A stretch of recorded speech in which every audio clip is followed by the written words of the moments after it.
नैतिक शिक्षा भाग 2 पुस्तक पंडित श्री राम शर्मा आचार्य द्वारा लिखित ऑडियो 13 भिक्षावृत्ति की समाप्ति।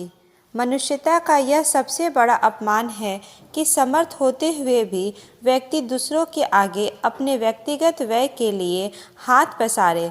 स्वाभिमान आत्मसम्मान को कष्ट और अभाव सहकर भी सुरक्षित रखा जाना चाहिए। कोई दुर्घटना अथवा आकस्मिक विपत्ति के समय आपत्ति धर्म की बात दूसरी है, पर सामान्यतः यही नीति है कि मनुष्य अपने हाथ पैर से काम करके गुजारा करे, दूसरों के आगे हाथ ना पसारे और अपने आत्मसम्मान को ना गिराए। अपने देश में सब भिखमंगेपन ने एक सुव्यवस्थित व्यवसाय का रूप धारण कर लिया है।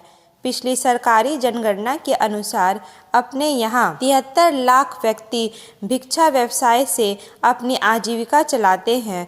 इसमें असमर्थ एवं अपंगों की संख्या 1 लाख से भी कम है। शेष सभी इस योग्य हैं कि अपनी आजीविका अपने श्रम द्वारा उपार्जित कर सके, पर वे करते नहीं। भिक्षा व्यवसाय पर निर्भर लोगों में 70 लाख व्यक्ति साधु ब्राह्मणों का वेश बनाकर विचरण करते हैं और 6 लाख अपने को दरिद्र असमर्थ बतलाते हैं। दोनों ही वर्गों में अधिकांश की स्थिति ऐसी नहीं है कि उन्हें भीख मांगने पर उतारू होने के अतिरिक्त कोई मार्ग ना हो। भजन के लिए यह आवश्यक नहीं कि भिक्षाजीवी बनकर ही रहे, उसे किया जाए। अपनी आजीविका से निर्वाह करते हुए भी भजन का उद्देश्य पूरा हो सकता है, अन्यथा ऋण भार में वह भजन भी चलाया जाएगा। यह बात मोटी बुद्धि से भी समझी जा सकती है। 73 लाख तो वे भिखारी हैं जिन्होंने अपनी एकमात्र आजीविका भिक्षा घोषित की है। ऐसे लोगों को जो व्यवसाय तो तुरंत दूसरे 73 लाख तो वो भिखारी हैं जिन्होंने अपनी एकमात्र आजीविका भिक्षा घोषित की है। ऐसे लोग जो व्यवसाय तो दूसरे करते हैं पर समय समय पर भिक्षा का लाभ भी लेते रहते हैं। ऐसे अर्ध भिक्षुक भी लगभग इतने ही होंगे। इन 1.5 करोड़ से अधिक लोगों का भार 100 करोड़ हिंदू जनता को वहन करना पड़ता है। हर 100 व्यक्ति में से 1.5 व्यक्ति भिक्षु है। यह बहुत ही बुरी बात है। इससे अपने समाज में गए गुजरे आत्मसम्मान का घृणित चित्र उपस्थित होता है। हजरत इब्राहिम के पास एक भिखारी आया और भीख मांगने लगा। इब्राहिम ने कहा, तुम्हारे पास जो सामान हो लाओ। भिखारी सब सामान लाया। कंबल छोड़कर इब्राहिम ने सब सामान नीलाम कर दिया और एक कुल्हाड़ी खरीद कर उसे देकर कहा, बेटा, समझदारी की बात यह है कि भगवान ने 2-2 भुजाएं सबको दी हैं, इसलिए अपना पेट अपने परिश्रम से भरो। भिखारी चला गया और मेहनत करने लगा। 15 दिन बाद वापस आकर उसने दिखाया, अब उसके पास 2 दिरहम बचत के थे। प्राचीन काल में साधु ब्राह्मण भिक्षा मांगा करते थे, इसलिए कि वे अपना सारा समय लोक मंगल के लिए समर्पित कर सके। आत्मशुद्धि और आत्मसमर्थता के लिए वे थोड़ा समय लोक मंगल में देते थे। निज की ना उनकी कोई संपत्ति होती थी, ना आकांक्षा। भजन और स्वाध्याय भी वे इसलिए करते थे कि इन माध्यमों से विनिर्मित उनका प्रखर व्यक्तित्व लोक मंगल के लिए अधिक उपयोगी हो एवं समर्थ सिद्ध हो सके। भिक्षा इसलिए मांगते थे कि आजीविका उपार्जन में उनका बहुमूल्य समय नष्ट ना होकर वह समाज के काम आए। ऐसे लोक सेवी कम संख्या में होते थे। उनके पुनीत कर्तव्य को देखकर लोग भिक्षा देते हुए भी अपने को धन्य मानते थे। उन दिनों उन हजारों लाखों लोक सेवी साधु ब्राह्मणों के सत्य प्रयत्नों से अपना समाज हर दृष्टि से सुविकसित और सुमनत बनता था। तब साधु ब्राह्मणों की संख्या वृद्धि राष्ट्रीय सौभाग्य की वृद्धि गिनी जाती थी। आज परिस्थितियां बिल्कुल उल्टी हो गई हैं। प्राचीन काल जैसे साधु ब्राह्मण अब इतने कम हैं कि उन्हें उंगलियों पर गिना जा सके। अधिकांश तो परिश्रम से बचने के लिए यह धंधा अपनाए हुए हैं। महाराज रविशंकर 1.25 मन गुड़ बांट रहे थे। एक लड़की उधर से निकली तो रविशंकर जी उसे भी गुड़ देने लगे। लड़की ने इनकार करते हुए कहा, मेरी माँ ने बताया है कि आदमी को अपने परिश्रम की कमाई खानी चाहिए। रविशंकर के मन में ऐसी माता के दर्शन की इच्छा हुई। वे लड़की के साथ उसके घर गए तो पता चला कि उसने अपनी सारी संपत्ति बालिका विद्यालय को दान दे दी है और स्वयं परिश्रम करके आजीविका चलाती है। 80 लाख साधु यदि रचनात्मक कार्यों में लग सके होते तो आज परिस्थितियाँ कुछ और ही हो रही होती। भारत में 7 लाख गांव हैं। 80 लाख व्यक्ति यदि उनका कायाकल्प करने के लिए भिक्षा, स्वास्थ्य, सदाचार आदि समस्याओं को हल करने के लिए जुड़ पड़े तो हर गांव के पीछे 11-12 साधु आते हैं और वे अपने प्रयत्न से वहां स्वर्गीय वातावरण पैदा कर सकते हैं। साक्षरता की आवश्यकता 1-2 वर्षों में भी पूरी हो सकती है। गृह उद्योग पनप सकते हैं।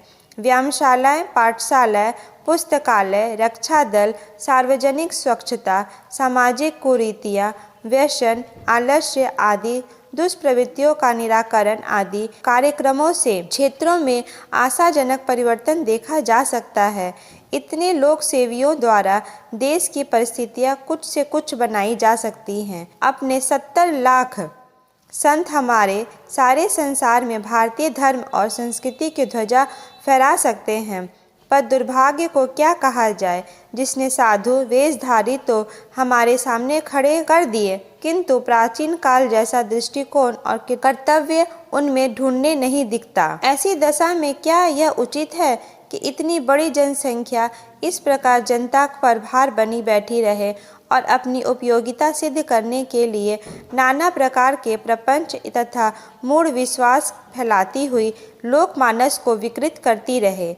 इसी प्रकार उन भिखारियों का प्रश्न है जो काम करने में सर्वथा असमर्थ ना होते हुए भी भिक्षा पर उतर आए हैं। यदि मनुष्य चाहे तो थोड़ी बहुत शारीरिक असमर्थता के बीच भी कुछ न कुछ श्रम और उपार्जन कर सकता है। इच्छा हो तो काम भी मिल सकता है और राह भी।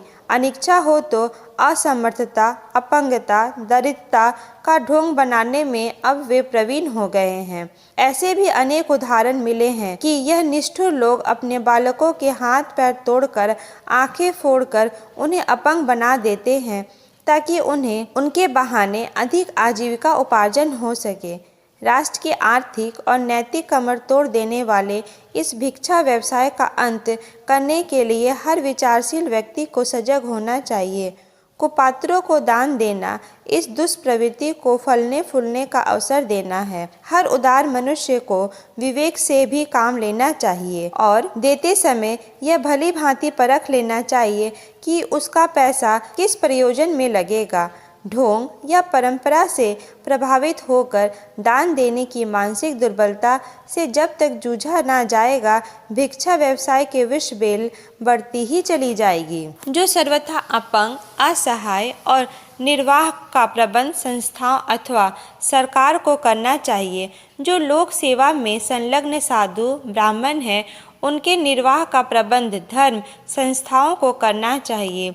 प्राचीन काल में यातायात, डाक, बैंक आदि का प्रबंध न होने से सर्वत्र मिल सकने वाली भिक्षा उपयोगी रही होगी। अब सुयोग्य लोक सेवी साधुओं के निर्वाह का क्रम ईसाई मिशनों के पादरियों की तरह बड़ी आसानी से हो सकती है। उपरोक्त दोनों ही वर्गों के अधिकारी व्यक्तियों को छोड़कर शेष उन सभी भिक्षुओं को निरुत्साहित किया जाना चाहिए जो ना तो लोक सेवी हैं और ना अपंग। प्राचीन काल में साधु पूजते थे, इसलिए इन्हें गुणी ना होते हुए वे वेश धारण मात्र से पूजा जाए, यह तो कोई तर्क नहीं। प्राचीन काल के ब्राह्मण अपने महान व्यक्तित्व और कर्तव्य के कारण श्रद्धास्पद थे। वे गुण ना रहने पर भी उनके वंशज वही सम्मान पाएं, इसका कोई कारण नहीं। सेवा कर्तव्य है, भिक्षा अधिकार है। यदि सेवा नहीं तो भिक्षा भी नहीं। यह तथ्य सार्वजनिक रूप से स्वीकार कर लिया जाए तो यह 1 करोड़ लोगों को भिक्षुक एवं अर्ध भिक्षुक जनसंख्या कुछ उपार्जन में लग सकती है। गरीब जनता पर पड़ने वाला एक भार बच सकता है। उपार्जन और श्रम से इन लोगों का आत्मगौरव और कर्तव्य निखर सकता है। वे अपने लिए और समाज के लिए उपयोगी सिद्ध हो सकते हैं। संत इमर्सन के सामने एक आदमी ने हाथ फैलाकर भीख मांगी तो उन्होंने कपड़े से अपना चेहरा ढक लिया। किसी ने पूछा, आपको लाज क्यों आ रही है? उन्होंने कहा, भीख मांगकर इसने मनुष्य शरीर को लजाया। दुर्भाग्य कि मैं भी उसी चोले में हूँ।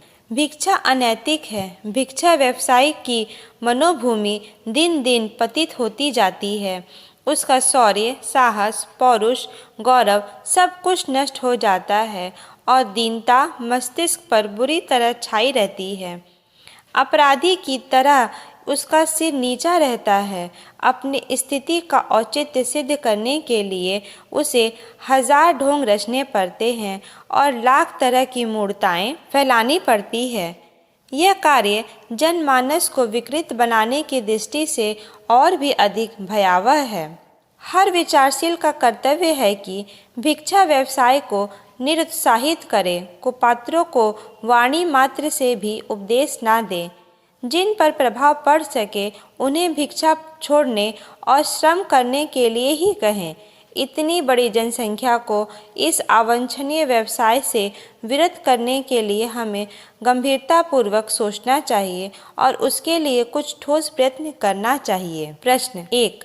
समर्थ होते हुए भी किसी के आगे हाथ पसारने में क्या क्या हानियां होती हैं? 2। भारत में भिक्षा व्यवसायियों की संख्या बतलाते हुए इनके भिक्षा मांगने की शैली को बतलाइए। प्राचीन काल के साधुओं की स्थिति स्पष्ट कीजिए। 4। सारे साधु यदि जीविका उपार्जन के लिए भिक्षावृत्ति के साथ साथ ही रचनात्मक कार्यक्रमों में जुट जाएं तो वे देश का भला किस प्रकार कर सकते हैं? 5। भिखारियों से देश और समाज को कैसी हानि है, सिद्ध कीजिए। 6। विचारशील व्यक्तियों को भिक्षावृत्ति को समाप्त करने के लिए किस प्रकार का कार्य करना चाहिए? 7।